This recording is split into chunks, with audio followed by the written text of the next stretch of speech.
All right, today I'm going to be talking about the Ennis house. The Ennis house was designed by renowned architect Frank Lloyd Wright for Charles and Mabel Ennis. Charles Ennis was a wealthy men's clothing store owner in downtown LA and a fan of architecture and art. The house was built in 1924 with the help of his son, Lloyd Wright, on top of a hill in the Los Feliz neighborhood of Los Angeles. The house was built from mixed concrete blocks, which Wright called textile blocks. Situated horizontally, the house included two buildings, a main house and a smaller detached apartment garage, which were separated by a vast courtyard overlooking Griffith Park. At 6,000 square feet, this house was absolutely awe-inspiring. It included 3 beds and 4 bathrooms. The textile blocks were integrated into the interior of the house as well, with patterns and holes in the blocks allowing natural light to filter in, adding incredible dimension and play into the house.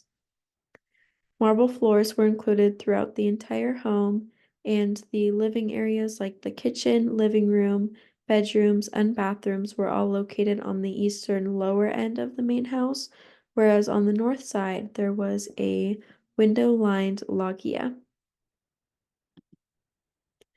Here we can see that Wright had a very elusive definition of form and function, stating that form is predicated on function, but so far as poetic imagination can go with it without destruction, transcends it. Only when we say or write form and function are one is the slogan significant. And we can see the main house here as well as the detached garage apartment and the dining room area. The textile block was obviously a main element of the house.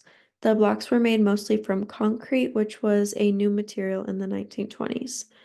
Wright said that he believed concrete had great potential to create affordable housing, which he believed in strongly.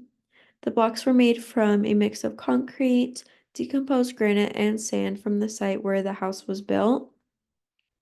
Aluminum forms were used to create each of the blocks to ensure consistency throughout all 2,700 of them used to build the house. The blocks were 16 by 16, and Wright said that this was the perfect size for people to be able to lift without too much effort, and they were arranged over a concrete platform, stacked in parallel rows, and woven together by steel rods with more concrete poured inside. During this time, Wright really wanted to develop new American architecture that wasn't so beholden to the ideas and values of Europe. One of the main influences we see in the Ennis house is the Mayan revival. And during the 19th century, photographs, reproductions, and plaster casts of Mayan sculptures began to circulate, and these really inspired Wright. The Mayan revival was a branch of the Art Deco movement and drew inspiration from architecture and iconography of the Mesoamerican cultures. The Mayan revival featured opaque color schemes, geometric patterns, horizontal lines, flat roofs, concrete and stucco, and a close connection with the landscape, all of which are present within the Ennis house. We can see that the Ennis house has a very close resemblance to Fuq architecture in Uxmal. Another one of the prominent influences Wright had was nature. Wright told his students to study nature, love nature, stay close to nature, it will never fail you. Nature is seen throughout various parts of the Ennis house. The dirt from the site which it was built on is used in the very blocks used to create the house, which were also inspired by organic forms. The house itself is integrated into the landscape, including various gardens and terraces that blend into the surrounding nature.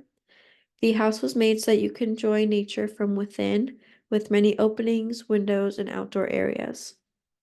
His past failures gave inspiration as well, as the Ennis house was actually the last of 4 textile block houses to be made.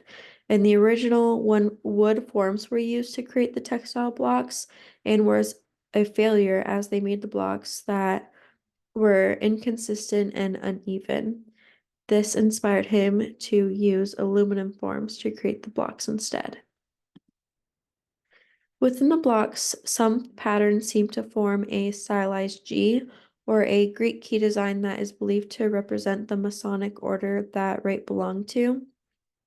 The 1920s was a period of social change, and the Ennis house symbolizes a break from the past with innovative designs and departure from norms. The concrete blocks made from casts was a huge technological advancement during this time, being both cost effective and aesthetically pleasing. During this time, culture, art, a connection to nature, modernity, technology, social change, and sustainability were all prevalent. The Ennis House emphasizes a harmonious relationship between nature and humans, and Wright also included natural lighting, integration with the landscape, and various ventilation strategies within the house to reflect these values. Spanish and Mesoamerican styles were starting to influence the southern and western parts of the United States. This house largely demonstrates integration with the beautiful surrounding landscape and blends into the hillside which it resides.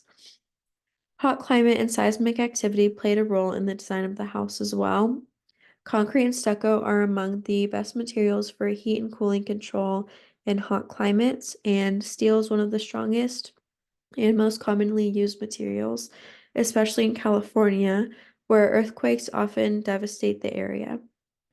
Even though, in theory, this house should have been built to withstand the harsh Southern Californian conditions, premature decay of the textile blocks did begin to occur. This was due largely in part to the decomposed granite that was used in the blocks, as well as air pollution. And during an earthquake, parts of the house did begin to falter, and the house had to be reconstructed several times. During the Roaring Twenties, industry and capitalism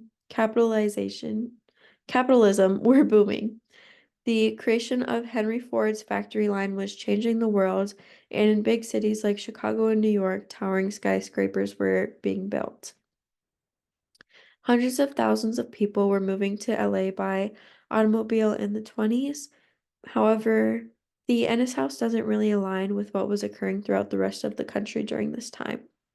Wright actually spoke against capitalism and was an advocate for affordable housing, which inspired the use of concrete in the Ennis House. The Ennis House was also horizontally situated, which was quite the opposite of the story-high skyscrapers being built in the east. The Ennis House stands as a testament to Frank Lloyd Wright and the innovative spirit of the 1920s.